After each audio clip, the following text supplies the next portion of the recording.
हम जब ये कुबेरेश्वर धाम में बेलपत्री के पौधे लगा रहे थे तो कई लोगों ने कहा महाराज जी इतने सारे बेलपत्री के पौधे, इतने सारे शमी के वृक्ष क्यों लगाना, यहाँ कोई और भी वृक्ष ये आप पीपल के लगा दिए, आम के लगा दिए, कहीं छोटे छोटे फूल के लगाओ, गुलाब के फूल के लगा दो पौधे, थोड़े बहुत गेंदा के फूल के लगा दो, थोड़ा चमेली के फूल के लगा दो।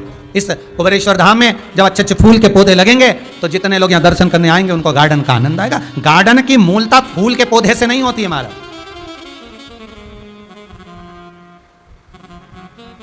फूल के पौधे से नहीं है।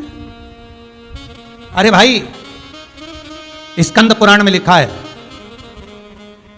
कि जिस जगह पर बेलपत्र के 11 पौधे, 5 पौधे, 7 पौधे, 21 पौधे एक साथ लगे हुए हों और उस बेलपत्र के वृक्षों की उस बगीची में, उस कुंजन में, उस बेलपत्र की कुंज के अंदर बैठकर अगर कोई मुख से मात्र 5 बार भी शंकर के मंत्र का जाप कर लेता है तो उसका वो मंत्र सिद्ध हो जाता है। स्कंद पुराण कर रहे हैं। कोई साधारण है क्या? कितनी प्रकृति की महत्वता हमारे यहाँ शिव महापुराण में कही महाराज जी, कितनी प्रकृति की महत्वता कही। बेलपत्री का पौधा हो, चाहे आप शमी का पौधा हो, चाहे मदार का पौधा हो, सबका व्याख्यान वर्णन हमारे यहाँ शिव महापुराण करती रही। पीपल की महत्वता है।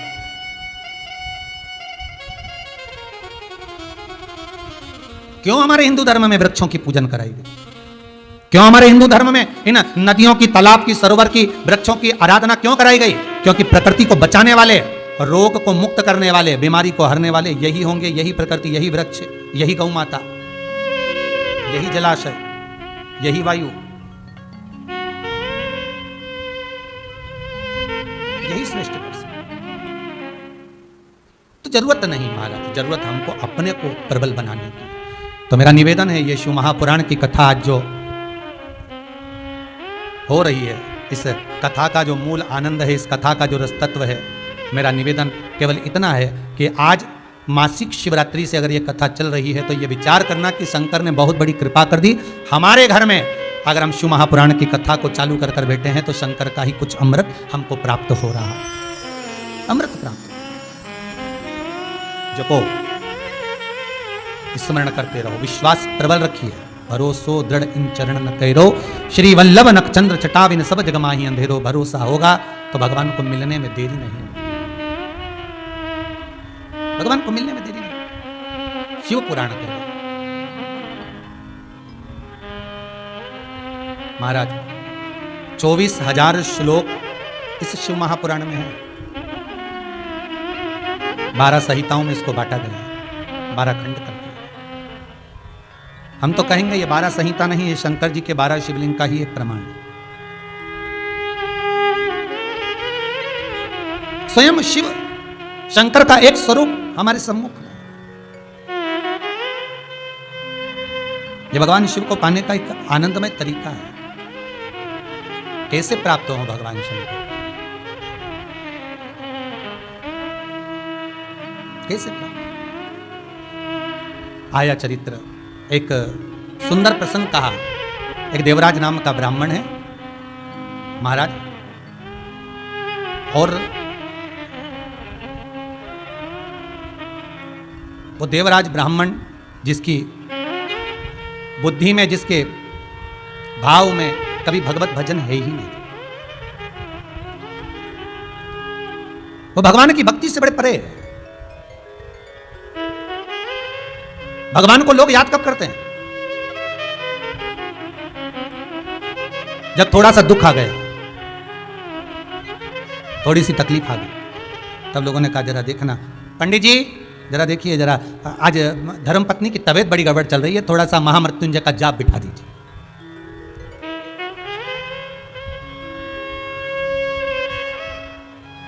बिठाओ जरा जाप। अब देखिएगा जरा, वो दरवाजे पर बारात आकर खड़ी हो गई। हलवाई ढूंढने के लिए गए। क्या ढूंढने गए? हलवाई। काय के लिए? बारात आ रही है, 500 बाराती हैं, क्या करना है? हलवाई ढूंढ के लाओ। किस लिए? भोजन बनवाना है, 2-4 तरह का मीठा बन जाएगा, नमकीन बन जाएगा। अच्छा। कोई ने पूछा, जब तुम्हारे यहाँ बारात आने वाली थी तुम्हें मालूम था कि बारात आएगी, तो फिर हलवाई क्यों नहीं करा? अरे बहुत हलवाई पड़े हैं साहब, इतने हलवाई ढेर पड़े। कोई भी मिल जाएगा मीठा, कोई भी बना देगा, 500 आदमी का ही तो है। और बारातियों के भोजन के लिए हलवाई ढूंढने के लिए, हलवाई ढूंढने के लिए गए। और जब हलवाई ढूंढने के लिए गए, मिल गया, हलवाई भी मिल गया। अब इन्होंने कहा साहब काजू कड़ी बना दो। अब हलवाई भी कैसा मिला, ध्यान दीजिएगा, काजू कड़ी बना दो। तो इन्होंने अपनी पत्नी को फोन लगाकर पूछा कि कड़ी कैसे बना दो। हलवाई ने, पत्नी ने कहा एक काम करो, बेसन घोल कर छोका लगा दो और उसमें छाछ, दही, मई डाल दो, ठीक है, और उसके बाद उसमें काजू डाल देना, हो गई काजू कड़ी। अब जैसा हलवाई ढूंढ के लाओगे वैसी काजू कड़ी बन गई। अब बस जैसा ये विवाह का स्वरूप है वैसा हमारा स्वरूप है। कभी मंदिर नहीं गए, कभी शंकर का अनुमोदन नहीं करा, कभी दिल से शिव को याद नहीं करा, भय से करा है, भय से करा। किसी ने भय दिखाया तुम्हारा शनि बेकार चल रहा है, शनि जी के मंदिर पहुंच गए। किसी ने भय दिखाया तुम्हारा ग्रह नक्षत्र बेकार है, तो शंकर जी के जाप करा लिए। किसी पंडित जी ने कहा तुम्हारा ये नक्षत्र बेकार है, तुमने तुरंत अनुष्ठान करवा लिया। अरे कभी मन करे दिल से, ना शनि बेकार हो, ना राहु बेकार हो, ना केतु बेकार हो, ना कोई ग्रह बेकार हो, तुम्हारा मन कर जाए, पंडित जी फ्री हो क्या? हाँ साहब, महामृत्युंजय कर दो जरा। तब शंकर जी सोचे कि यह वो भगत है जो मुझे केवल विपदा में याद नहीं करता, ये मुझे सुख में भी याद करता है। तो शंकर आपकी विपदा में आपके सामने खड़ा मिलेगा। फिर भले ऑक्सीजन कम भी हो गई तो वो ऑक्सीजन देना चालू करेगा, वेंटिलेटर की जरूरत नहीं पड़ेगी, वो खुद हाथ में उठाकर रखेगा, वो खुद।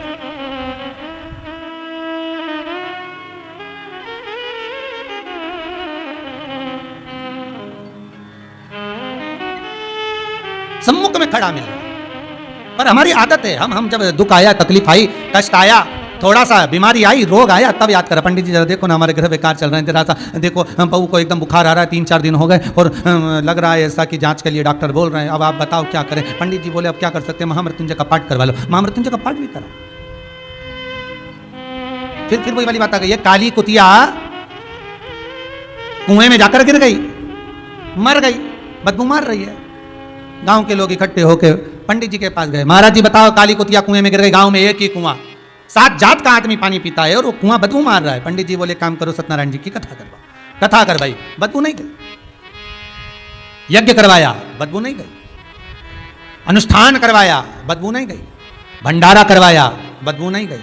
गांव के लोगों ने सोचा कि इस कुएं को तो किसी का श्राप लग गया, इसलिए इसकी बदबू नहीं जा रही, कुएं को छोड़ो, दूसरा कुआं खुदवाएंगे। दूसरे कुएं को खुदवाने की तैयारी करी। एक संत का आगमन हो गया। गांव के लोग संत के पास जाकर बोले गुरुदेव गांव में एक ही कुआं, 7 जात का आदमी पानी पीता है, एक काली कुतिया उसमें आकर गिर गई, बदबू मार रहा है। हमने सत्यनारायण की कथा, यज्ञ, अनुष्ठान, दान पुण्य सब कुछ करा, ब्राह्मण भोज भंडारा सब कुछ करा, पर कुएं की बदबू नहीं गई। संत बोले कुएं में से कुतिया निकलवाई, बस महाराज यही नहीं करवाया, बाकी का सब करा।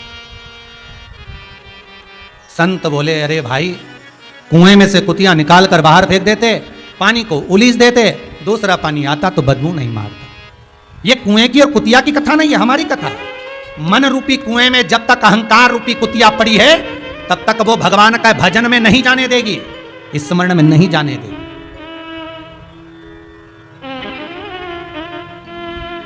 बहुत कहते थे दुनिया के लोग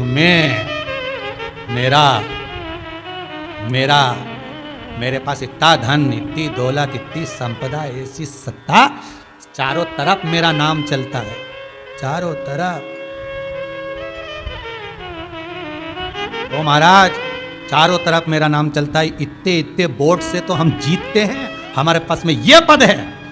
मालूम पड़ा जिस जगह जिस क्षेत्र से चुने गए उसी क्षेत्र में मालूम पड़े बीमारी में मर रहे, और एक हॉस्पिटल में पलंग के लिए भी ऊपर तक फोन लगाना पड़ रहा। अखबारों में न्यूज है महाराज, एक पलंग पाने के लिए भी अखबारों में न्यूज है, टीवी पर दिखाया गया कि कई ऐसे प्राण त्यागे जो अच्छे अच्छे पद पर थे, और मालूम पड़े एक पलंग पाने के लिए पलंग मिल जाए, ऑक्सीजन मिल जाए, वेंटिलेटर मिल जाए, उसके अब बताओ तुम्हारे वो अहंकार, तुम्हारी वो अभिमत्ता, तुम्हारा अहम कहां गया? तुम्हारा धन, तुम्हारी दौलत, तुम्हारी सत्ता, तुम्हारा वैभव कहां गया? कहां गया? सब धरा की धरा रही, किसी काम का। इसलिए फिर निवेदन है, जो इस दिल से आप भगवान शिव को रिझा लो। जब आखिरी में डॉक्टर भी काम नहीं आते ना, तो डॉक्टर भी कह देते हैं कि अब हमारे हाथ में नहीं है, अब तो वो बैठा है उसके हाथ में है। फिर निवेदन करूंगा, ब्रह्मलोक के देवता हैं भगवान ब्रह्मा, वैकुंठ के देवता हैं भगवान विष्णु, और इस मृत्यु लोक का अगर कोई देव है तो वो देव अधिदेव महादेव है, उसके सिवाय कोई नहीं। उस शंकर को रिझा लो,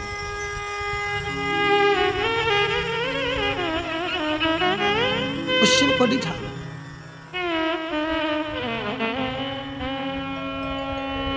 अरे भोले भोले गाने को जी चाहता है, भोले भोले गाने को जी चाहता है, जेनी जाने को जी चाहता है, जेनी जाने को जी चाहता है, काशी में जाने को जी चाहता है, काशी में जाने को जी चाहता है, ओ भोले भोले गाने को जी चाहता है, भोले भोले गाने को जी चाहता है।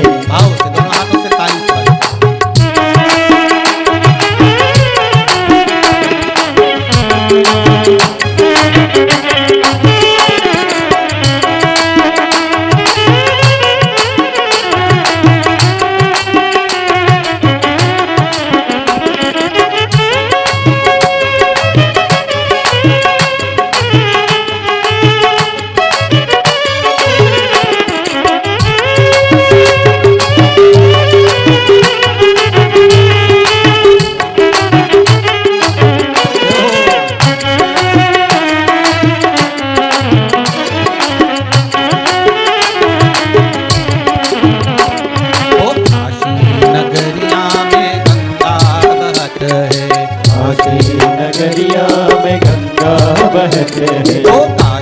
नगरिया में गंगा बहत है, काशी नगरिया में गंगा बहत है, अरे डुबकी लगाने को जी चाहता है, भोले भोले गाने को जी चाहता है, भोले भोले गाने को जी चाहता है, भोले भोले गाने को जी चाहता है, भोले भोले गाने को जी चाहता है।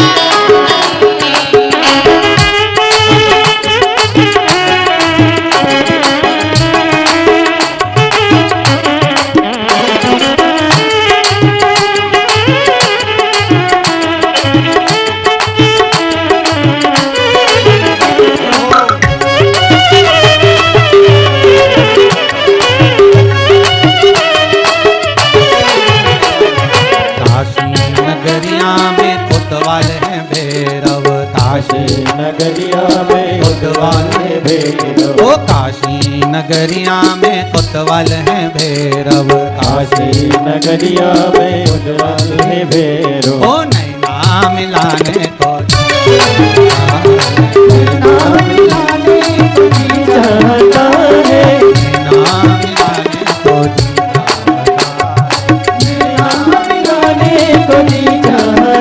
है, भोले भोले गाने को चाहता है, भोले भोले गाने को चाहता है।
नगरिया में बैठे हैं शंभो, काशी नगरिया में बैठे हैं शंभो, काशी नगरिया में बैठे हैं शंभो, दर्शन करने को जी चाहता है, काशी में चाहता है, काशी में जाने को जी चाहता है, बोले बोले गाने को जी चाहता है, बोले बोले गाने को जी चाहता है, ओ बोले बोले गाने को जी चाहता है, बोले बोले गाने को जी चाहता है। हर हर महादेव भगवान शिव की कथा करे, ओघड़दानी त्रिकालदर्शी कैलाशी शंकर की कथा करे। शिव ओघड़ी है, शिव दयालु है, शिव दातार है। मिलेगा वो। देवराज ब्राह्मण है पर भगत नहीं, भगवान का उपासक नहीं।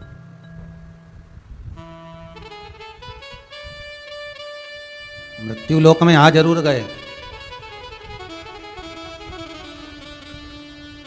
बहुत ध्यान देना, बड़ी मुश्किल से तो मानव का तन मिलता है, ना जाने कितने हाथ पैर जोड़े होंगे तब जाकर यह मनुष्य का शरीर मिला होगा। और इस मनुष्य के शरीर को पा भी लो और उससे भी ज्यादा कठिन हो जाता है भगवान का भजन।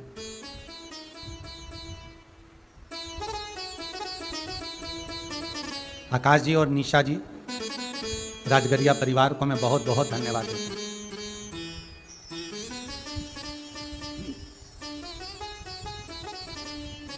कमाया, जोड़ा, यहीं पे छोड़ा। धन्य है आकाश जी आप, निशा जी आप, राजगरिया परिवार, जो अपने माता पिता की स्मृति में शिव महापुराण की कथा केवल माता पिता के लिए नहीं, हम तो कहेंगे इस कोरोना महामारी में संपूर्ण विश्व को एक बल देने के लिए, एक ऑक्सीजन देने का काम ये शिव महापुराण की कथा करे। बल दे,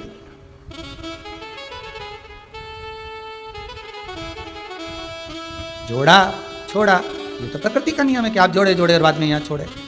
कौन पूछा फिर? कितना रुतबा, कितना अहंकार, कितना अभिमान, दौलत का, धन का, वैभव का था, सब पड़ा की पड़ा रह गया। यहां तक कि आग लगाने वाले भी अपने नहीं आए, उठाने वाले भी एक कोने में पड़े रहे, केवल मोबाइल पर ओम शांति लिख कर भेज दिया और तुम अकेले शमशान में जलते रहे।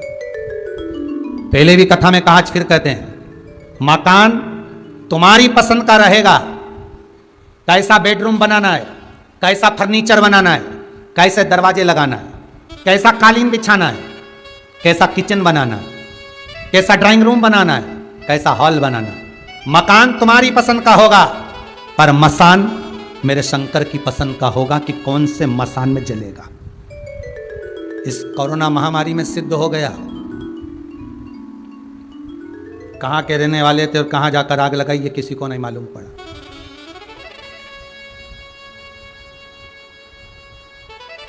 और अभी भी कुछ नहीं गया। फिर निवेदन करते हैं, हर श्वास में शिव है।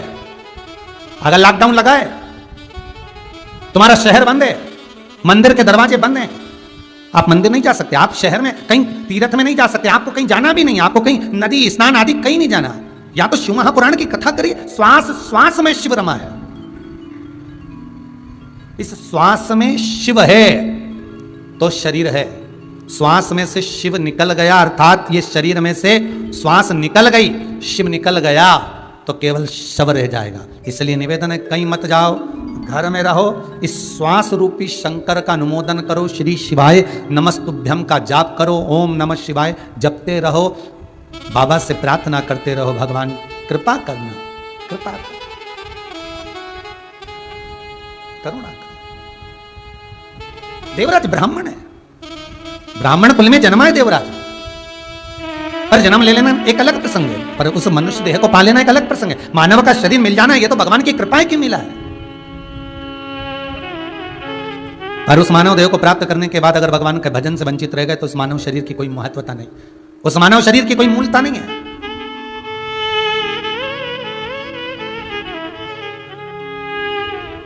इसी कुबेरेश्वर धाम से जब रुद्राक्ष महोत्सव करा था तो उसमें एक भजन की लाइन कही थी, आए ना आए प्रभु कुटुम कबीर, आए ना आए प्रभु कुटुम कबीरा, अंत समय प्रभु आना पड़ेगा, वादा किया तो निभाना पड़ेगा। भगवान कोई आए ना आए, इस कोरोना जैसी महामारी में हॉस्पिटल में अकेला व्यक्ति पड़ा रहता है, कोई को मिलने नहीं देते, जाने नहीं देते, सब अकेला पड़ा है। तो निवेदन है कि शंकर की कथा अगर सुनी है, शिव का स्मरण करा है, तो उसको याद करना हर पल, हर घड़ी, हर क्षण।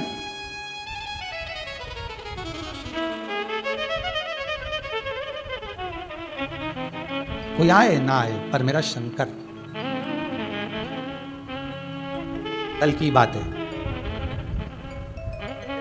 हमारे छिपरा वाले जवर परिवार में से एक भांजा कल फोन लगाकर बोला ऑफिस में कि गुरुदेव से हमारे एक परिचित हैं इंदौर में, उनके साले बीमार पड़े हुए हैं, 60% कुछ बीमारी हो गई है और हॉस्पिटल में। उसकी इच्छा है, शिव महापुराण की कथा सुनी है, डॉक्टर कह रहे हैं ठीक नहीं होगा तो वेंटिलेटर पर पहुंचाना पड़ेगा। उसकी इच्छा है कि एक बार जिस मंत्र को गुरुजी बताते हैं, श्री शिवाय नमस्तुभ्यम, उस मंत्र को गुरुजी के ही मुख से सुनना। फिर कल उस बालक से हॉस्पिटल में मोबाइल पहुंचवाकर मंत्र का स्मरण किया। बाबा कृपा करे, बता रहे हैं कि अब वो बालक ठीक है। अर्थात शंकर का अनुमोदन आप भी करिए। कोई रिश्तेदार, कोई नातेदार, कोई कुटुंब, कोई कबीला, तुम कितना भी तुम्हारे पास में धन होगा, दौलत होगा, सत्ता होगी, चाहे तुम्हारे पास में कोई सा भी पद होगा, कोई काम नहीं आएगा। आएगा तो मेरे अंत समय में शंकर ही काम है। आए ना आए प्रभु कुटुम कबीर, अंत समय प्रभु आना पड़े, वचन दिया तो निभाना। जो वादा किया है, शंकर है, त्रिकालदर्शी है, कैलाशी है, विनाशी है, शंभु, बस इतनी कृपा कर दो कि हम तुम्हारा भजन, हम तुम्हारा चित्त वृत्ति धारण करते रहे। ये मनुष्य की जो देह मिली है, मानव का शरीर मिला है, केवल भगवत भजन के लिए मिला है। हम भूल गए तुम।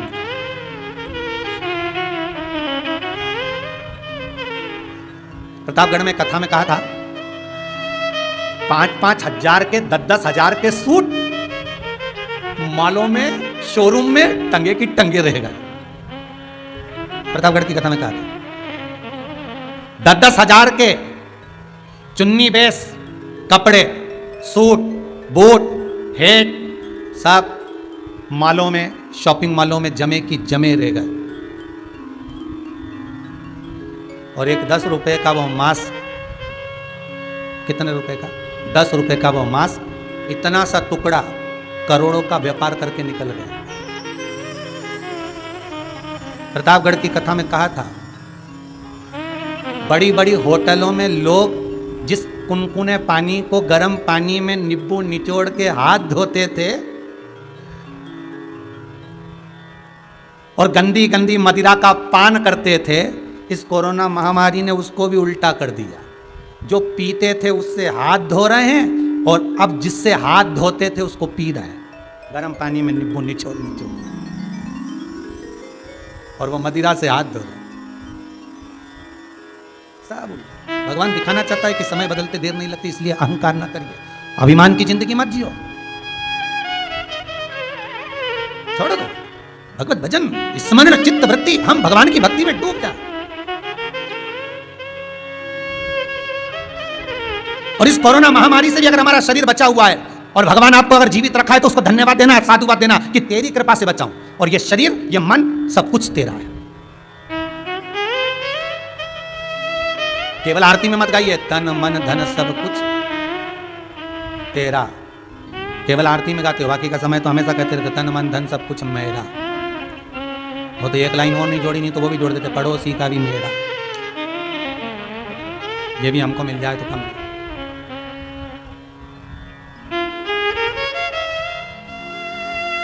मेरा मेरे पास रहने दो, जो दूसरे का वो ला कर दे, क्या करे धन।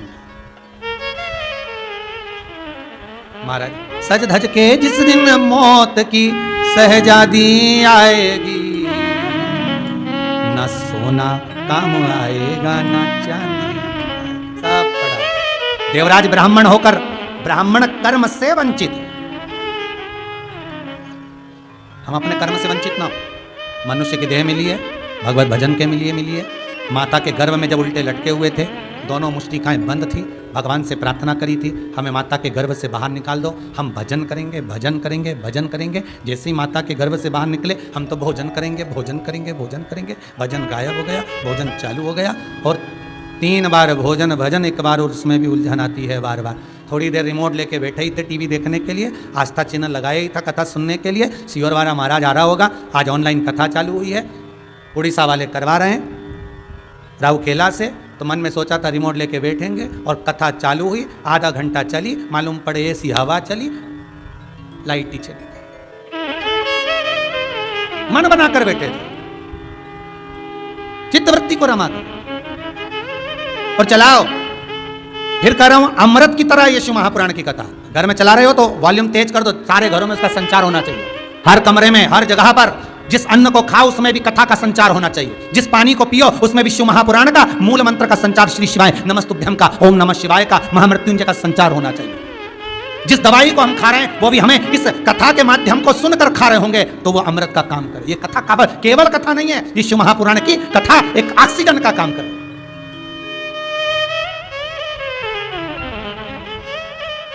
और विश्वास रखकर कहता हूं, जिसने 7 दिन की शिव महापुराण की कथा को श्रवण कर लिया, उसको ना तो ऑक्सीजन की जरूरत है ना वेंटिलेटर की जरूरत है। बाबा चाहेगा तो वो कैलाश अधिपति शंकर का केवल अगर आपने गुणगान कर लिया, आप उसकी मस्ती में डूब गए, अपने आनंद में डूब गए। मन को, चित्त को इस सारी बीमारी से, व्हाट्सएप से, ये न्यूज़ों से, बीमारियों से हटाकर शंकर में अगर लगा दिया। हाँ, ये जरूर है, पहले दिन कथा में मन लगाना थोड़ा कठिन पड़ता है, क्योंकि पहले दिन तुम्हारी भी आदत थोड़ी ना रहती है 3 घंटा कथा में बैठने की, है।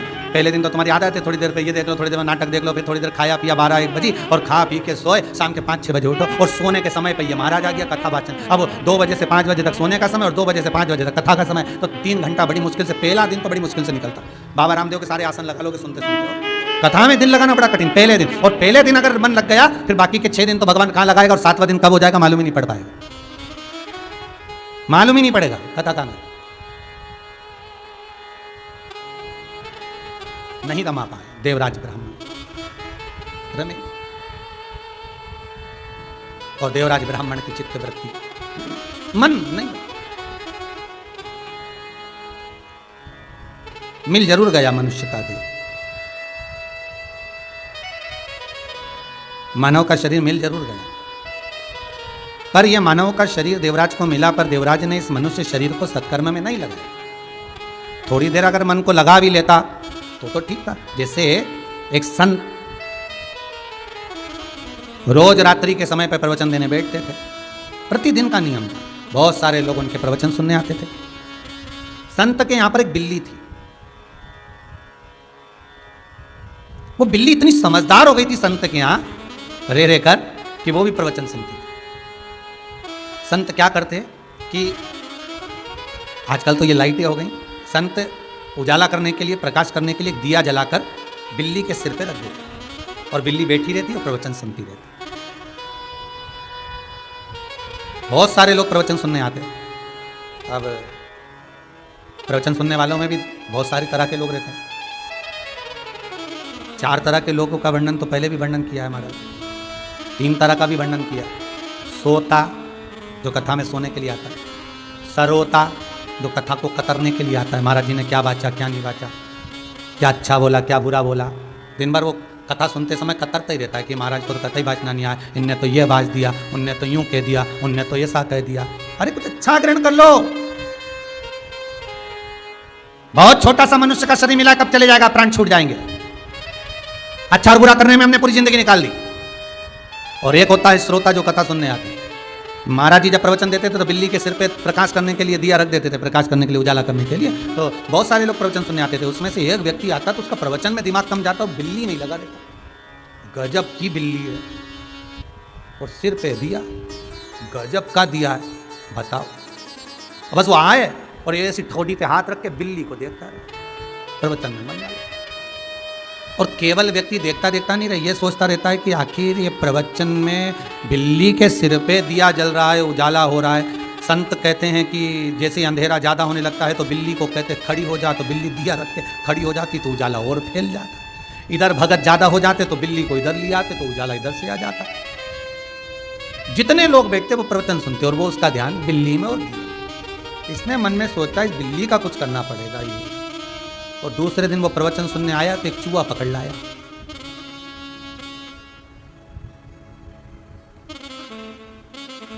अब चूहा पकड़ के लाया, प्रवचन चालू, और जैसे ही प्रवचन चालू दिया लगा था बिल्ली के सिर पे, और इसने चूहे को छोड़ा, और इसने चूहे को छोड़ा तो बिल्ली ने दिया पटका और चूहे पे जब जैसे ही झपकी तो चारों तरफ अंधेरा हो गया। अब वो व्यक्ति जो बिल्ली के लिए चूहा लाया था उसने खड़े होकर कहा, महाराज जी देख लो तुम्हारी बिल्ली को, इतना प्रवचन दिया तुमने, इतना ज्ञान की बातें कही तुमने, और बिल्ली ने 5 मिनट में अंधेरा कर दिया और वो चूहे पे झपक गई। संत बोले बिल्ली नहीं ये तुम हो। संत बोले ये बिल्ली नहीं तुम हो। बिल्ली में और तुम में कोई अंतर नहीं है। जब ज्ञान की कथा होती है, प्रवचन होता है, खूब अच्छी अच्छी बातें करे, पूजन पाठ हो, तो व्यक्ति ऐसी बात करे कि बाप रे इसके बराबर कोई धर्मात्मा ही नहीं, इसके बराबर कोई सत्संगी नहीं, इसके बराबर कोई भजनावली नहीं, इसके बराबर कोई सत्संग करने वाला, इसके बराबर कोई भजन करने वाला है ही नहीं। और जैसे ही प्रवचन पूर्ण हुआ, इसको कहते हैं हमारे यहाँ शमशानी वैराग्य। शमशान में जाते हैं तो ऐसा लगता है सब बेकार है, साहब सब छोड़कर, इसको शमशान वैराग्य। और जब जैसे ही प्रवचन पूरा हुआ और प्रवचन पूरा होते से जैसे ही चप्पल पहनकर गया, वैसे ही फोन लगाकर पूछा कितने का घाटा हुआ, कितना कमाया, कितना व्यर्थ गया, क्या हुआ क्या नहीं हुआ। बस ये फिर समझ लो ज्ञान का प्रकाश था, दिया नीचे गिरा और अंधेरा हो गया। मतलब चूहा आया और झपक गए, बस वो अज्ञान का अंधेरा फिर आ गया।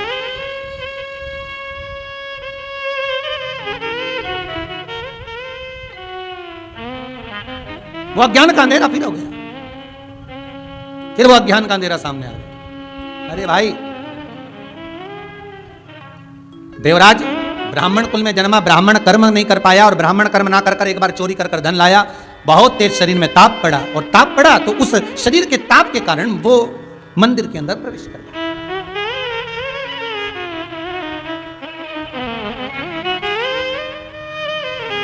शरीर के ताप के कारण मंदिर में प्रवेश किया, और मंदिर में जैसे ही प्रवेश करा, शरीर में ताप का जो चोरी का सामान था उसको रख कर बैठ गया वहीं पर। महाराज जी कहीं कोने में बैठे, कहीं पर बैठ कर पंडित जी शिव महापुराण की कथा बाच रहे थे, शंकर का अनुमोदन कर रहे थे, शिव महापुराण का वर्णन कर रहे थे। थोड़ी थोड़ी देर में हर हर महादेव बोल रहे थे।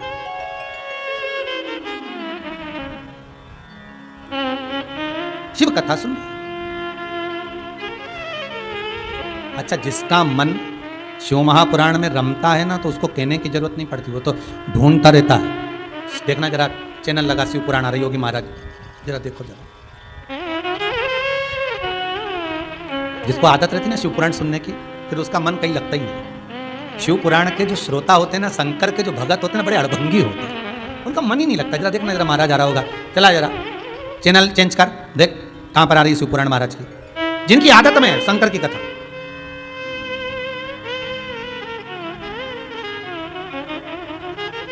कल हमारे वो कलकत्ता वाले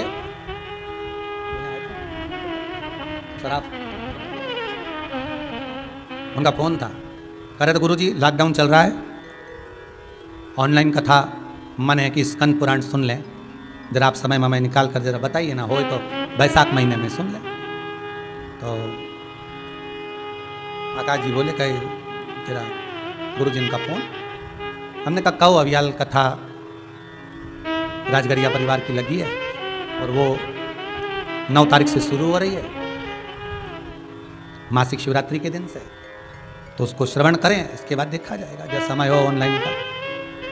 उनका एक शब्द था बड़ा सुंदर, उन्होंने कहा गुरुदेव ऐसी विषम परिस्थिति चल रही है कि अब एक जगह पर एकाग्रित होकर तो कथा सुनना मुश्किल है, पर कम से कम ऑनलाइन कथा करवाकर सुनकर हम हमारे मन को शांत कर लेते हैं और भगवान की भक्ति को प्राप्त कर लेते हैं। ये तो सुख है ना गुरुदेव। और ईमानदारी की बात बोलूं मैं, आकाश जी, निशा जी, राजगरिया परिवार से हम भले मिले नहीं हैं, क्योंकि ये बुकिंग भले अपने आशीष जी पर कराई है, आशीष जी से बात कर आपसे हमारा मिलना नहीं हुआ, पर टीवी चैनल के माध्यम से कथा अगर आप सुन रहे हैं तो हमको ऐसा महसूस हो रहा है कि राजगरिया परिवार के सदस्य, भले ये हॉल पूरा खाली हो, यहाँ कोई नहीं, केवल कुबेरेश्वर महादेव की ये भूमि, गौशाला, भोजन भंडारा, बाबा का आशीर्वाद, और ऐसा लगता है कि आप ही नहीं, पूरे जहाँ जहाँ लोग टीवी चैनल के माध्यम से कथा सुन रहे हैं, तो ऐसा लगता है कि सारे श्रोता एक जगह पर, आपका मन यहाँ लगा है ना, तो ऐसा लगता है कि आप सब यहाँ बैठकर कथा का रसास्वादन करें, इस कथा को सुन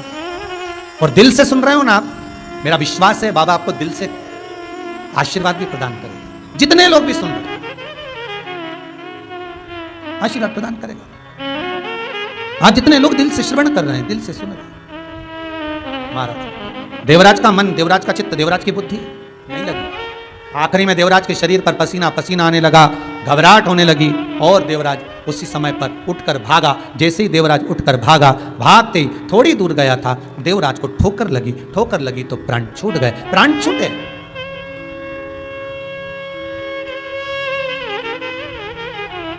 और जब प्राण छूटे तो सम्मुख में जिस जगह पर प्राणों को देवराज ने त्यागा, वहां पर बेलपत्री का वृक्ष था, बेलपत्री का पौधा था, वृक्ष था। और उस बेलपत्री के वृक्ष के नीचे जब देवराज के प्राण गए, महाराज स्कंद पुराण कहती है, शिव महापुराण की कथा कहती है, अग्नि पुराण कहती है, नर्मदा पुराण कहती है, लिंग पुराण कहती है कि बेलपत्री के वृक्ष के नीचे, नीचे तो नीचे वो भी जाने तो, यहां तक वर्णन किया शिव महापुराण में तो, कि बेलपत्री का जो फल होता है ना, बेल फल जो होता है, कहते हैं अगर किसी व्यक्ति के यहाँ लक्ष्मी की कमी होती है, संपदा की कमी होती है, जिसके यहाँ पैसा नहीं आता, धन नहीं आता, तो बेल का जो फल होता है, बेलपत्री का जो फल होता है, उस फल के गूदे को,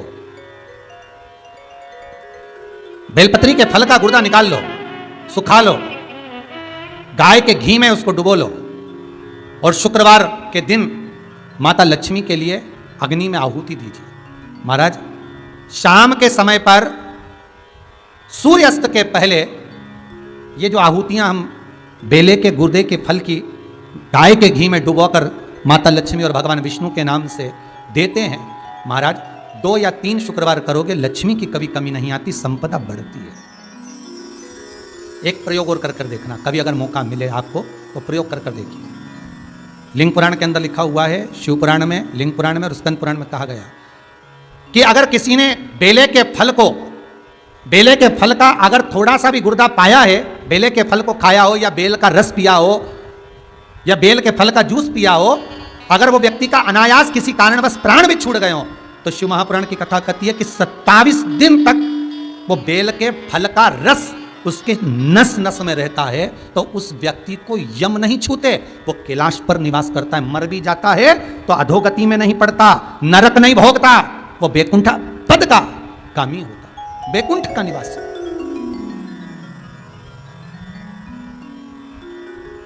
बैकुंठ का निवास।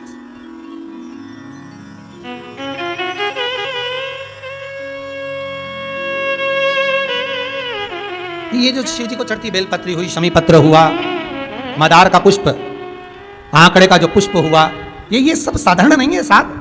शंकर का एक एक गुण तत्व ग्रहण करने वाले, शंकर का अनुमोदन करने वाले, शिव को एक एक वस्तु जो चढ़ने वाली साधारण नहीं है।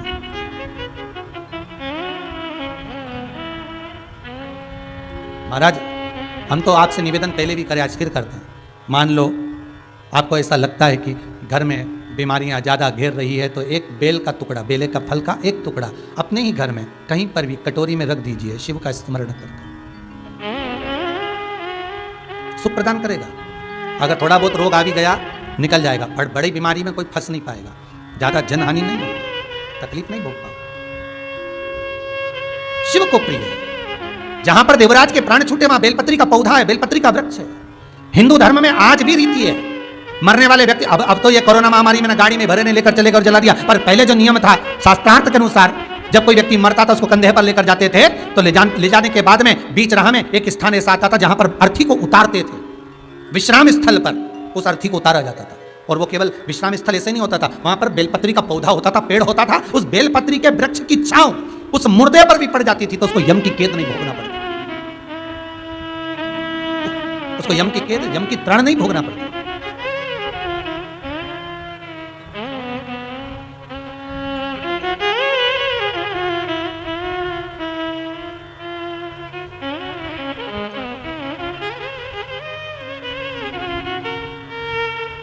इसलिए उस बेलपत्री के पौधे के नीचे उसको विश्राम दिया जाता था।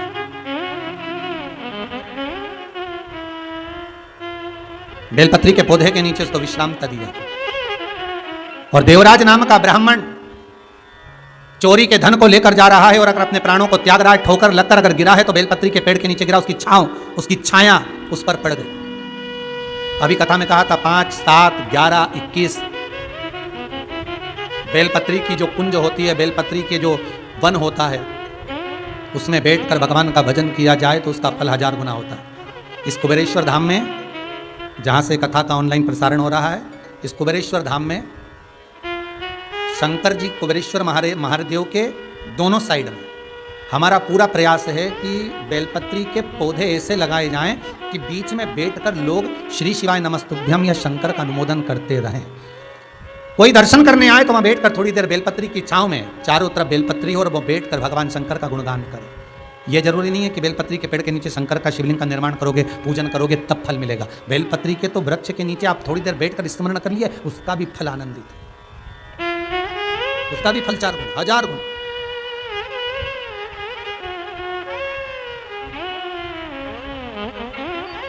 हजारों गुना। महाराज कितना सुंदर कहा है, तुलसी के क्यारे के सामने, जितने लोग बैठे हैं टीवी चैनल के सामने बिल्कुल ध्यान से सुनिएगा, तुलसी के क्यारे के सामने और बेलपत्री के पेड़ के नीचे आप अगर 5 मिनट भी बैठकर भगवान का भजन करते हो, आप जिस मंत्र की माला करते हो उसका फल 1,00,000 गुना हो जाता, भले एक बार जपा क्यों ना, 1,00,000 गुना, हजारों लाखों गुना उसका फल। उसकी कोई तुलना ही नहीं हो सकती, उसकी कोई तुलना, हजारों लाख।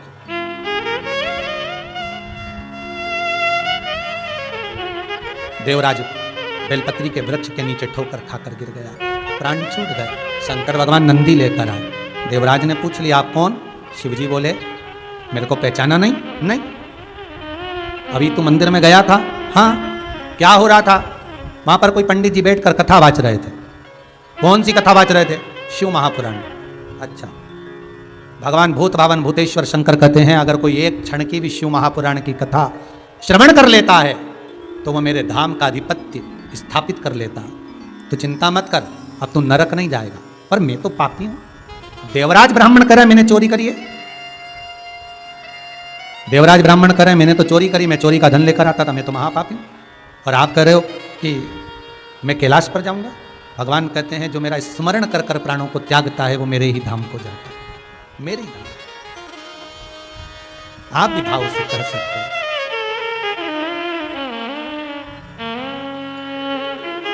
जाना है हमको कैलाश,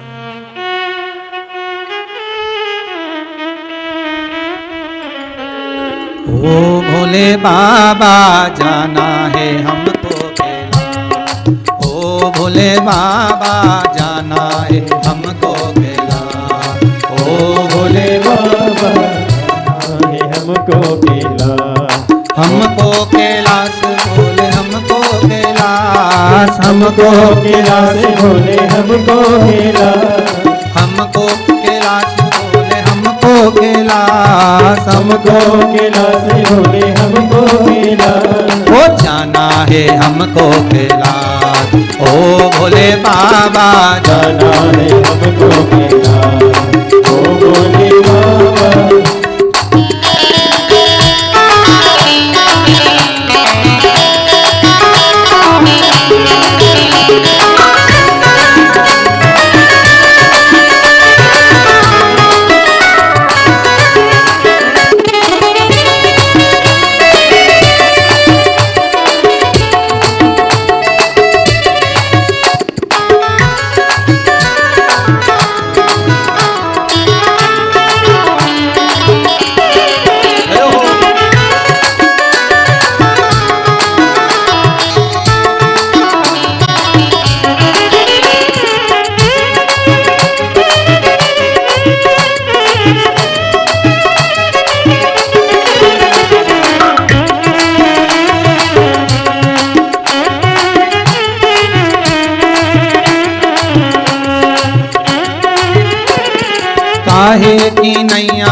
कौन खिवैया, काहे की नैया बनी कोने खिवैया, काहे की नैया बनी कौन खिवैया, काहे की नैया बनी कोने खिवैया। अरे कौनो लगा देगा पार, ओ भोले बाबा कौन लगा देगा पार, ओ भोले बाबा। ओ जाना है हमको कैलाश, ओ भोले बाबा जाना है हमको कैलाश, ओ भोले बाबा। ओ हमको कैलाश भोले हमको कैलाश, हमको कैलाश भोले हमको कैलाश, ओ हमको कैलाश भोले हमको कैलाश, हमको कैलाश भोले हमको कैलाश। ओ जाना है हमको कैलाश, ओ भोले बाबा जाना है हमको कैलाश, ओ भोले बाबा। रहो।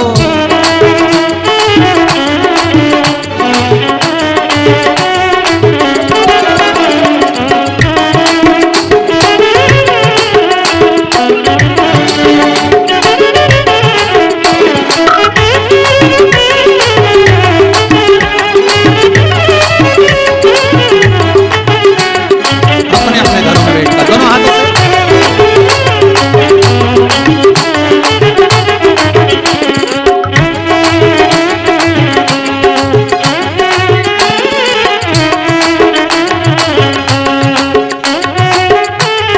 चंदन की नैया बनी राम जी खिवैया, चंदन की नैया बनी राम जी की भैया, चंदन की नैया बनी राम जी खिवैया, चंदन की नैया बनी राम जी की भैया। अरे भोले लगा देंगे पार, ओ भोले बाबा भोले लगा देंगे पार, ओ भोले बाबा। जाना है हमको कैलाश, ओ भोले बाबा जाना है हमको कैलाश, ओ भोले बाबा।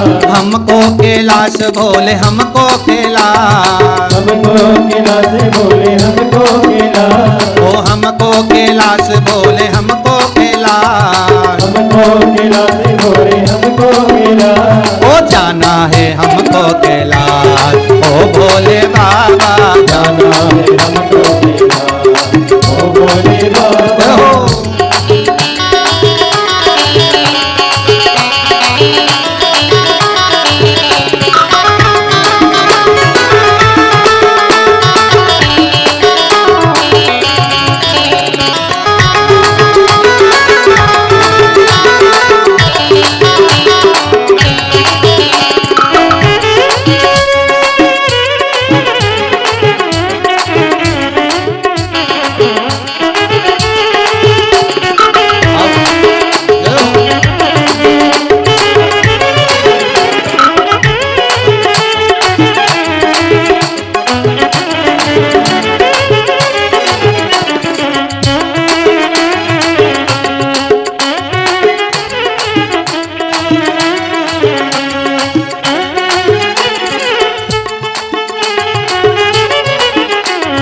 काहे की माला बनी कौन नाम जपना, काहे की माला बनी कौन नाम जपना, काहे की माला बनी कौन नाम जपना, काहे की माला बनी कौन नाम जपना। अरे कौनो लगा देगा भोले लगा देगा पार, ओ भोले बाबा। जाना है हमको कैलाश, ओ भोले बाबा जाना है हमको कैलाश, ओ भोले बाबा। हो।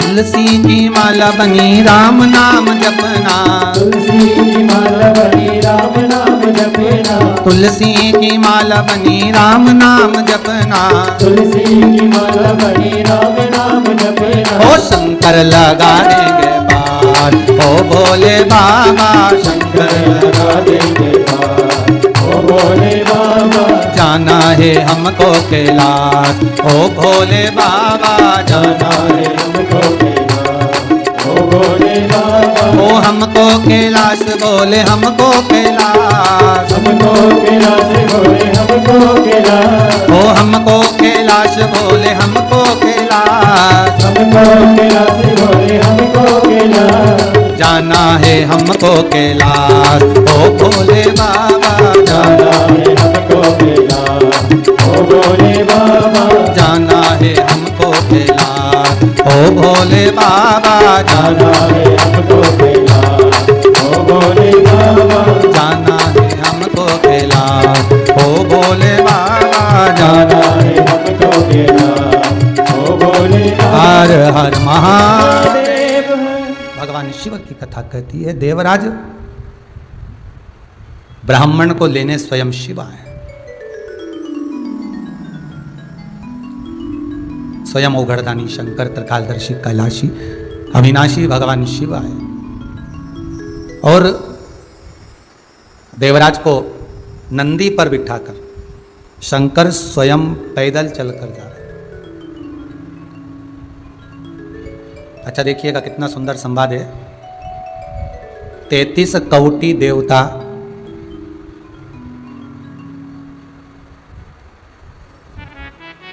अगर किसी को लेने आए,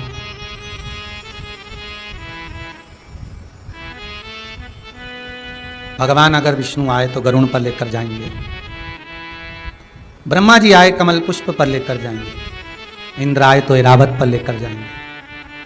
पर कभी किसी देवता के लिए आपने ऐसा सुना है कि भगवान खुद अपना सिंहासन छोड़ देते हैं और उस वाहन पर उस पर स्वयं जीव को बिठाकर शिव खुद पैदल,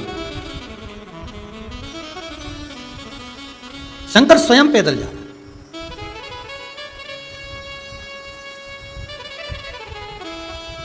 यही शंकर है, यही शिव है।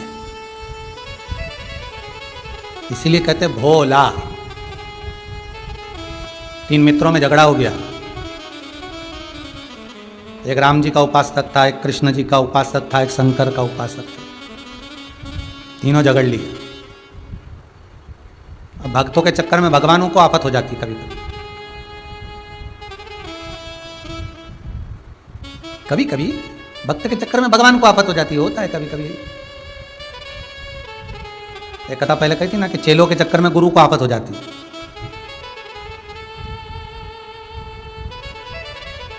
दो चेले, गुरुजी बोले तख्ते पर शालिग्राम जी का पूजन करते समय, बेटा इधर आओ। हाँ गुरुदेव, थोड़ा तुलसी का दल लाओ।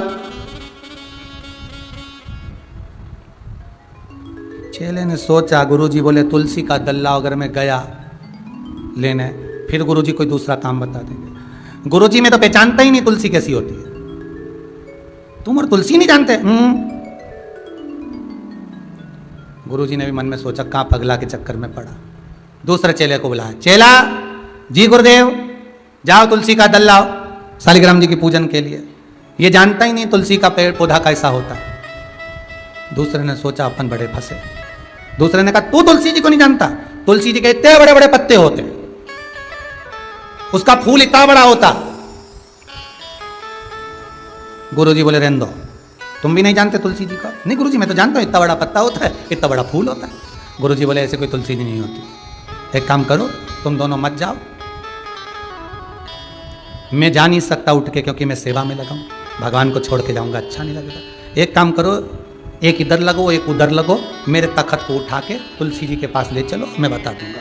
चेलों ने माथा ठोका, इससे तो पैदल ही चले जाते तो अच्छा था। अब गुरुजी को तोप के लेकर गए तुलसी जी के पास में। गुरुजी बोले बस ये सामने तुलसी जी है, तोड़ लो। उतार के दी, शालिग्राम जी को चढ़ाई। गुरुजी ने कहा वापिस ले चलो। गुरुजी वहां जाके बोले, तुलसी का पौधा देख लिया? हाँ, याद रहेगा कि नहीं रहेगा? गुरुजी जिंदगी भर रहेगा, जिंदगी भर याद रहेगा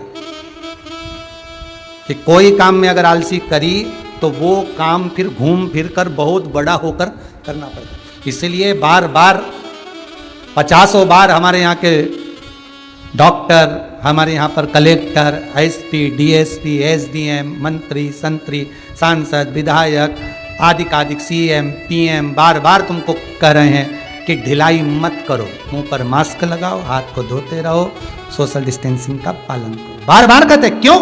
क्योंकि अगर अपनी ढिलाई कर दी तो फिर वो रूट बड़ा हो जाएगा ना, फिर तखत उठाना पड़े, ले जाना पड़े, लाना पड़े। उससे अच्छा थोड़ा अभी से ही थोड़ा सा कष्ट भोग लोगे, मुंह पर मास्क लगा लोगे, हाथ को धोते रहोगे, डिस्टेंसिंग बनाकर चलोगे, थोड़ा सा दूरी बनाकर चलोगे तो हो सकता है थोड़ा बच जाओ, पर नहीं। भगवान शिव लेकर जा रहे हैं नंदी पर बिठाकर, तू चल मैं तुझे ले जाऊं। नंदी पर देवराज थे, शिवजी नंदी का मुख पकड़े थे। नंदी का मुख पकड़कर भगवान शंकर जब लेकर चले तो देवराज ने एक प्रश्न किया भगवान भूत भावन भूतेश्वर से। लिंग पुराण कहती है, क्या कहते हैं देवराज कि हे भोलेनाथ, आप मुझे लेकर जा रहे हो, मैंने शिव महापुराण की कथा को 2 क्षण श्रवण करा, उसका फल मुझे मिला कि कैलाश धाम मिला। भगवान शंकर कहते हैं उससे बड़ा भी पुण्य तुझे प्राप्त हुआ कि तू बेलपत्री की छांव में प्राणों को त्यागा।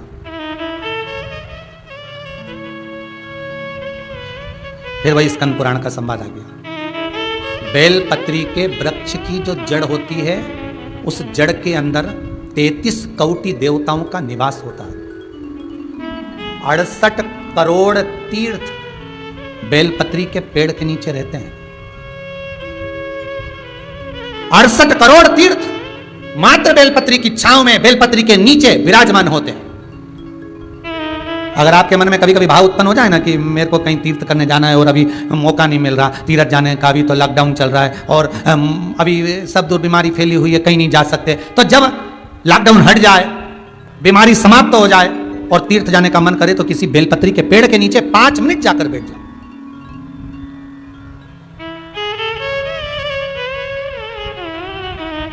और जप लो श्री शिवाय नमस्तुभ्यम। जितने बैठे हो टीवी के सामने प्रेम से बोलो श्री शिवाय नमस्तुभ्यम। जितने टीवी के सामने बैठे, फिर से बोलो श्री, साथ में बोलो, आगे आगे नहीं, श्री शिवाय नमस्तुभ्यम। जब तुम्हारा मन करे मुझे चारों धाम जाना है, जब तुम्हारा मन करे कि मुझे काशी जाना है, जब तुम्हारा मन करे मुझे उज्जैनी जाना है, जब तुम्हारा मन करे कि मुझे ओमकारेश्वर, मुझे सोमनाथ जाना है, भीमाशंकर, बैद्यनाथ, मल्लिकार्जुन जाना है, केदारेश्वर जाना है, बस नागेश्वर जाना है, थोड़ी देर के लिए बेलपत्री के पेड़ के नीचे जाकर बैठ जाओ।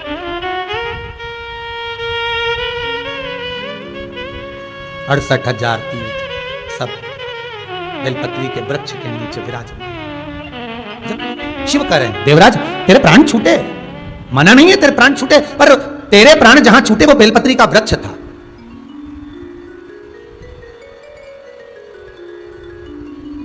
और अब तुझे यहां नहीं रहना है, अब तुझे कैलाश पर रहना है। तो कैलाश पर क्यों? शंकर भगवान बोलते हैं ये मृत्यु लोक जो है ना, पृथ्वी, ये भूमि जो है ना, ये मेरी निवास स्थली है, ये मेरा घर है। इसलिए शंकर भगवान ने, भगवान विष्णु ने जब कहा था, भगवान विष्णु जब शंकर भगवान से बोले कि मैं आपसे मिलने आना चाहता हूं, तब शंकर भगवान बोले आ जाओ। तो भगवान विष्णु पृथ्वी से एक हाथ ऊपर पांव रखकर चल रहे थे। तो शंकर जी ने पूछा तुम पांव जमीन पर क्यों नहीं रखते, पृथ्वी पर रखो। शिव जी मैं पांव पृथ्वी पर नहीं रखूं। क्यों? नहीं नहीं नहीं, नहीं। मैं पांव पृथ्वी पर नहीं रख सकता। आखिर क्यों? शंकर भगवान से भगवान विष्णु कहते हैं पूरी पृथ्वी पर छोटे छोटे कंकर नजर आते हैं, हर कंकर में मुझे शंकर नजर आते हैं। जब कंकर में शंकर दिखेगा तो मैं पृथ्वी पर पांव कैसे रख सकता हूं? शिव जी बोले, भाई नारायण, भगवान विष्णु से बोले, है नारायण, अगर आप इतनी दूरी बनाकर रखेंगे तो फिर हमारे करीब में कौन आएगा? हम चाहते हैं कि आप हमसे मिलकर रहें, हम आपसे एक क्षण की दूरी सहन नहीं कर सकते। आप हमसे चिपक जाएं, लपट जाएं, आप हमसे रम जाएं, हम आप में रम जाएं। कुछ ऐसा कर दो, शंकर जी कह रहे हैं नारायण कुछ ऐसा कर दो कि शंकर नारायण से दूर नहीं रहे, नारायण शंकर से दूर नहीं रहे, ऐसा कुछ कर दिया जाए। तब भगवान शिव ने भगवान विष्णु से कहा एक काम हो सकता है कि आप सांप बन जाओ, भगवान विष्णु ने पूछा मैं सांप बन जाऊं क्यों? शंकर भगवान कहते हैं सांप बन जाओगे तो मैं गले में आपको डाल कर रखूंगा, आप मुझसे चिपके रहोगे, मैं आपसे चिपका रहूंगा, आप मुझसे लगे रहेंगे, मैं आपसे लगा रहूंगा, दूरी नहीं रहेगी एक क्षण की भी। और भगवान विष्णु सर्प बन गए, भगवान विष्णु सांप बन गए, सांप बने भगवान शंकर ने। भगवान विष्णु जब सर्प बने और सर्प बनकर भगवान शंकर ने अपने गले में भगवान विष्णु को धारण कर लिया। आज भी शंकर भगवान के गले में जो सांप पड़ा हुआ है वो सांप केवल सर्प नहीं है, वो भगवान विष्णु का ही एक अवतार है, भगवान विष्णु का एक स्वरूप है। शंकर भगवान के पूरे शरीर पर 6 सांप हैं। कितने सर्प हैं? 6। एक जो गले में है वो भगवान विष्णु का अवतार, 2 हाथ में, 2 भुजा पर, एक कमर में जो सर्प नजर आता है, ये शंकर भगवान की 5 लड़कियां हैं, जया, विशाला, शामरी बारी, दोतली और देव। शिव जी की 5 लड़कियां। शंकर भगवान के पूरे शरीर पर 6 सर्प हैं, 5 लड़कियां और एक भगवान विष्णु का स्वरूप, भगवान विष्णु का प्रतिबिंब, भगवान विष्णु का ही एक स्वरूप।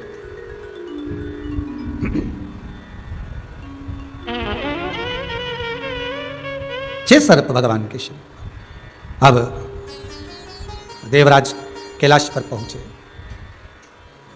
पूछा कि यह संपूर्ण मृत्यु लोक आपका है? भगवान बोले हाँ। देवराज ने एक प्रश्न और किया, अगर संपूर्ण मृत्यु लोक आपका है तो ये सुख और दुख, ये तकलीफ, ये कष्ट मनुष्य जो भोगता है, मनुष्य जो भोग रहा होता है, ये सुख दुख, ये कष्ट मानव जो भोग रहा है, क्या आपके द्वारा दिया गया है? भगवान शंकर उसी समय पर देवराज से कहते हैं, देवराज अगर मनुष्य सुख और दुख को भोग रहा है, मनुष्य अगर सुख और दुख के इस चक्र में घिरा हुआ है, तो ये सुख और दुख, ये तकलीफ कोई देवी देवता किसी को नहीं देते। भगवान शंकर कहते हैं ये मनुष्य के कर्म का दंड है जो मनुष्य को भोगना होगा, मनुष्य को भोगना होगा। फिर वही बात आ गई, हम तेरी दुनिया में आकर खो गए, कर ना पाए हरि भजन और सूर। ये हमारे द्वारा नहीं है, ये सुख ये दुख मनुष्य का स्वयं का, मानव शरीर के स्वयं का सुख और दुख है, ये मनुष्य को स्वयं से प्राप्त है। जैसा वो कर्म करता है उसके अनुसार उसको फल भोगना पड़ता है, जैसा करेगा वैसा भरेगा। देवराज गए कैलाश, समय आया एक बिंदुक नाम का ब्राह्मण, जिसकी धर्मपत्नी का नाम था चंचूला देवी।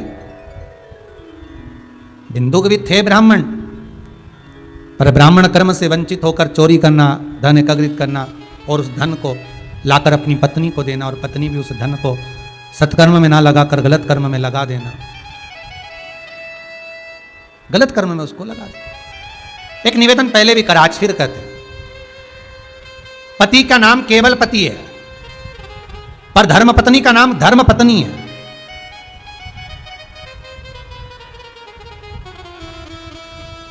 तुम्हारे नाम के आगे धर्म जुड़ा हुआ है,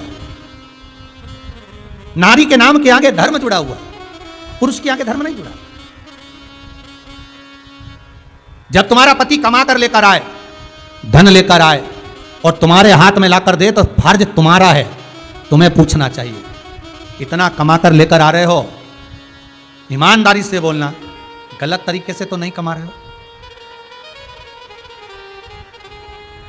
कमाओ, परिवार चलाना है। स्वयं शास्त्र भी कहते हैं कि परिवार को चलाना है तो देखो मृत्यु लोक में आए हो तो झूठ भी बोलना पड़ेगा, बेईमानी भी करना पड़ेगी, कपट भी करना पड़ेगा, छल भी करना पड़ेगा। परिवार को चलाने के लिए बेईमानी, छल, कपट सब कुछ तुम्हें करना पड़ेगा। करो, पर आटे में नमक के बराबर करो। पूरा आटा खारा हो जाए ऐसा मत करना कि खा भी ना सको। करो। आज जो पूरे भारत की भूमि पर कहीं ऑक्सीजन के लिए, कहीं इंजेक्शन के लिए, कहीं दवाई के लिए, ये जो कर रहे हो, 10 रुपए की चीज़ को 50 का कर दिया, 50 की चीज़ को 500 का कर दिया, 500 की चीज़ को 5000 का कर दिया, 5000 की चीज़ को 25,000 का कर दिया, 25,000 की चीज़ को 30,000 का कर दिया। सामने वाला व्यक्ति को अगर बचना है, अपने पति को, अपने पुत्र को, अपनी पत्नी को, अपने माता पिता को बीमारी से बचाना है, तो वो तुमको कैसे भी पैसा लाकर, बेचकर, निचोड़ कर तुम्हें दे देगा, तुम ले लोगे। पर ईमानदारी की बात तो यह है कि कितने दिन बचा पाओगे वो सोचकर। आज थोड़ा सा भी सामान मंगवाओ ना तो लोग कहते हैं अभी मिल नहीं रहा है, बाहर से ही नहीं आ रहा है, हमारे पास पड़ा है, थोड़ा ज़्यादा पैसा लगेगा, जो 5 रुपए की चीज़ है 25 रुपये मिल जाएगी। तो बाजार से नहीं आ रहा, अभी आगे से आ नहीं रहा है, भले आ रहा होगा, भले सब कुछ प्राप्त हो रहा होगा, पर आ ही नहीं रहा, अभी मिल ही नहीं रहा। कर लो, पर नीचे भले मुंह नहीं दिखाना पड़े, पर ऊपर तो जाना पड़ेगा। उसके सामने भी तो खड़े हो गए, उसके सामने भी तो वो कहेगा, बोलना तो पड़ेगा। फिर वो भी पूछेगा तेरा क्या होगा रे कालिया, फिर वही भली बात है, होगा क्या?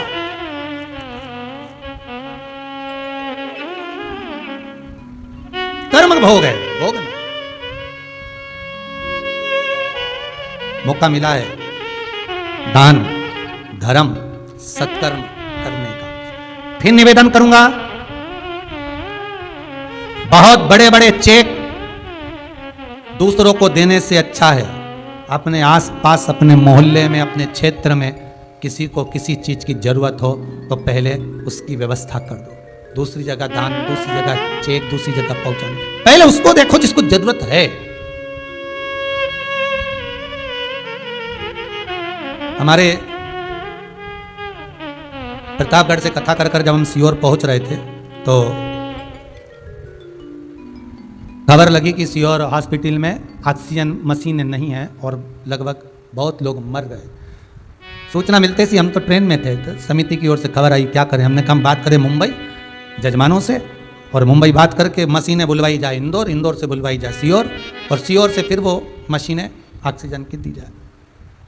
आप लोगों ने देखा भी होगा, फेसबुक गूगल पे डले भी थे कुछ फोटोज, कुछ मीडिया वालों ने छापे भी थे, पहुँचाया गया। आज प्रसन्नता की बात यह है कि समिति तो भले 10 मशीन को दी है, पर उसके बाद में जब हॉस्पिटल में मशीनों का क्रम दान का हुआ तो आज कम से कम सीहोर के पूरे क्षेत्र में ऑक्सीजन की कमी तो नहीं है। ये बाबा की कृपा, ये भगवान की कृपा।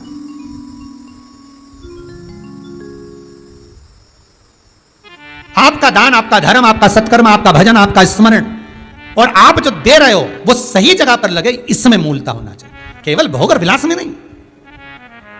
बिंदु को जो कमा कर ला रहा था वो चंचुला को दे रहा था, और चंचुला उसको पूछती नहीं थी कि धन कहां से आया। आपका फर्ज है, आप पूछ सकती हो अपने पति से, अभी अभी ये धन बहुत आ रहा है, पैसा बहुत आ रहा है, गलत तो नहीं आ रहा है, गलत जगह का तो नहीं है, और अगर है तो इसको थोड़ा सत्कर्म में लगाइए। नाव में छेद हो जाए, पानी भराने लगे, हाथ से उलीचना चालू कर दो, पानी को बाहर फेंकना चालू कर दो, नहीं तो क्या होगा, ज्यादा पानी भरा जाएगा, नाव डूब जाएगी, और नाव डूब गई तो उसमें जितने भी सवार हो गए सबको डूबना पड़ेगा। थोड़ा सत्कर्म, थोड़ा दान, थोड़ा पुण्य, थोड़ा भजन, थोड़ा थोड़ा पुण्य सत्कर्म का हो। कोई कह रहे थे गुरुजी हमारे वो एक परिचित शांत हो गए और उनका ना 12वां हुआ ना 13वां हुआ, पंडित जी आए नहीं, पिंडदान कराए नहीं, 13 ब्राह्मण जी में नहीं, सैयादान हुआ नहीं, कुछ भी नहीं कर पाए। क्या करना चाहिए? हमने कहा कुछ मत करो, जब समय निकल जाए उसके बाद में जब समय मिले तब कर लेना, पर करना। और हम तो आपसे भी कर रहे हैं, दूसरा आपके लिए 13वें का करे, दूसरा आपके लिए दान करे, दूसरा आपके लिए कुछ करे, उससे अच्छा है अपने जीते जी सत्कर्म करते चलो, अपने जीते जी दान पुण्य भजन कीर्तन नाम जाप स्मरण शिव कथा शिव पुराण सुनते चलो। मरने के बाद की कोई गारंटी नहीं कि कौन क्या देगा, मिलेगा नहीं मिलेगा, इसका कोई महत्व नहीं।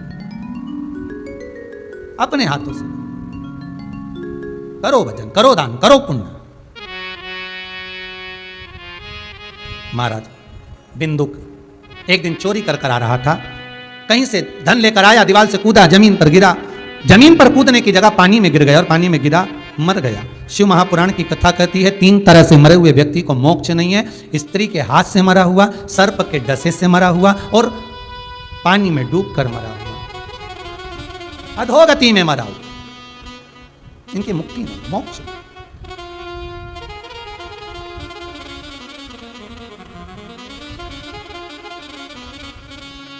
इनकी मुक्ति नहीं, इनका मोक्ष नहीं है। एक किसी ने प्रश्न किया है, आप लोगों के जो प्रश्न व्हाट्सएप पर आते हैं, कुछ प्रश्न जो हमारे पास पहुंचते हैं उसका उत्तर हम इस व्यासपीठ से देते रहते हैं। एक प्रश्न किसी ने किया, गुरुदेव आप कहते हो कि मृत्यु देने वाला भी भगवान है, मारने वाला भी भगवान, बचाने वाला भी भगवान, तो इस कोरोना महामारी में लोग जो मर रहे हैं ये बैकुंठ जाएंगे कि नरक जाएंगे? प्रश्न देखिए कितना विचित्र है। इनको मोक्ष मिला कि अधोगति में रहेंगे? इनकी मुक्ति हुई कि नहीं हुई? पहले तो शिव महापुराण का एक संवाद अच्छे से सुन लीजिए, गरुड़ पुराण का एक संवाद सुन लीजिए।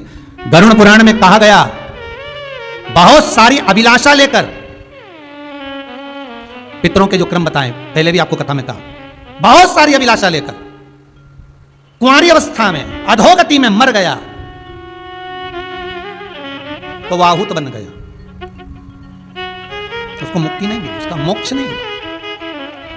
अभी जो ये कोरोना महामारी के अंतर्गत जिनके प्राण छूट रहे हैं, प्राण तो छूट रहे हैं, हो सकता है भगवान का कोई क्रम हो, पर प्राण तो जा रहे हैं, पर उनकी अभिलाषाएं कितनी है कि साहब मुझे जीना है, अभी मेरे बच्चे छोटे हैं, बहुत काम है, बच्चों की शादी करना है, बेटियां कुंवारी है, उनको पढ़ाना है, किसी का घर नहीं, किसी का द्वार नहीं, किसी का कुछ नहीं, कितनी कितनी अभिलाषा, कितना लगा।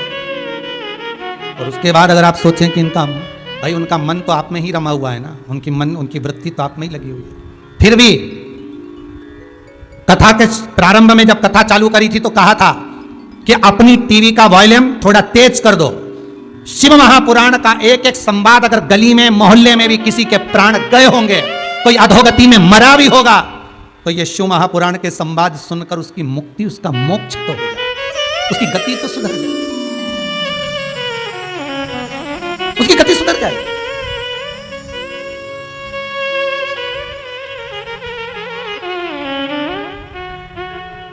उसकी मोक्षता, उसकी गति सुधर गई। बिंदु के प्राण छूट गए, पानी में डूबकर मर गया, गति नहीं हुई, मुक्ति नहीं मिली। चंचुला देवी गई, सारा क्रम करा चंचुला ने, पिंडदान, तर्पण, अधो सब कुछ दिया, दान पुण्य सब कुछ करा, पर चंचुला जब एक बार कहीं बैठी थी तो उसको सूचना मिली, उसका पति बिंदु कहता है कि मेरी मुक्ति नहीं, मेरा मोक्ष नहीं, मेरे मोक्ष का कोई उपाय करे कोई। ठीक है, और मोक्ष के उपाय के लिए चंचुला गई काशी। काशी अविमुक्त नगरी है, मोक्ष नगरी, जहां पर विश्वनाथ बैठा हो, वो मोक्ष नगरी काशी है। और उस काशी में जाकर चंचुला देवी कुछ क्षण की शिव महापुराण कथा सुनकर गंगा का स्नान कर करा रही थी, प्राण छूटे उसके। पार्वती जी की सहेली बन गई, सहेली बनकर मन स्थिर नहीं रहा। पार्वती ने पूछा, तू चुप क्यों रहती है, तू मौन क्यों रहती है? तब वो कहती है कि मेरा पति को मुक्ति नहीं मिली, उसके मोक्ष का कोई उपाय करा जाए। तब पार्वती ने कहा, तू शिव महापुराण की कथा करवा। किससे करवाऊं? देव ऋषि नारद के पास पहुंची, नारद जी से कहा। नारद जी ने कहा, मैं तो कथा नहीं कर सकता, पर मेरा मित्र है तुमरुका, वो कथा कहेगा। तुमरुका जिसका घोड़े जैसा मुख है, हाथ में करताल है और बीणा उसके कंधे पर है, ऐसे तुमरुका जी कथा कहे। पर तुमरुका जी बोले, कथा तो कह दूंगा, पर इसमें जोड़ा कौन बैठेगा? पूजन करने के लिए एक जोड़ा चाहिए, और चंचुला देवी तो वैधव्य है, कौन करेगा? तब शंकर और पार्वती, ईश्वर जी गोरा जी बनकर, गणा और गौर बनकर, गणा और गौर बनकर, ईश्वर जी बनकर, गौरा जी बनकर शिव महापुराण की कथा सुनने के लिए जाते हैं। बड़ा सुंदर श्रृंगार कर कर गए, बड़ा सुंदर श्रृंगार। मेरा निवेदन है, 7 दिन की शिव पुराण आप लोग जो घर में बैठकर सुन रहे हैं, भगवान शंकर से निवेदन करना, बाबा ऐसी कृपा करना कि पूरे विश्व का कल्याण हो। यह कोरोना महामारी, हम 7 दिन की शिव महापुराण की कथा सुन रहे हैं, धीरे धीरे कर कर इस महामारी को समाप्त कर दो। बाबा आपने विष दिया है, अमृत प्रदान कर दो, जगत का कल्याण कर दो। बाबा से सब विनय करते।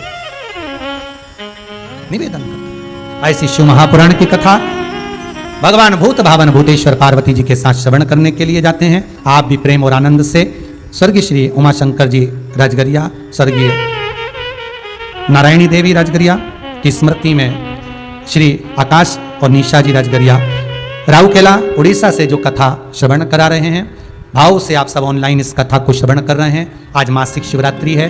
बहुत भाव भक्ति से जो लोग, कई लोग कह रहे थे गुरुदेव हम जो हमारे परिवार में कोई शांत हुआ है तो हम उसको अन्न का भाग नहीं दे पाए, ये नहीं कर पाए। उनसे निवेदन है जब अच्छा समय आ जाए तब ब्राह्मण भोज कराओ, तब अन्य कार्य कराओ, पर घर में रहो, सुरक्षित रहो।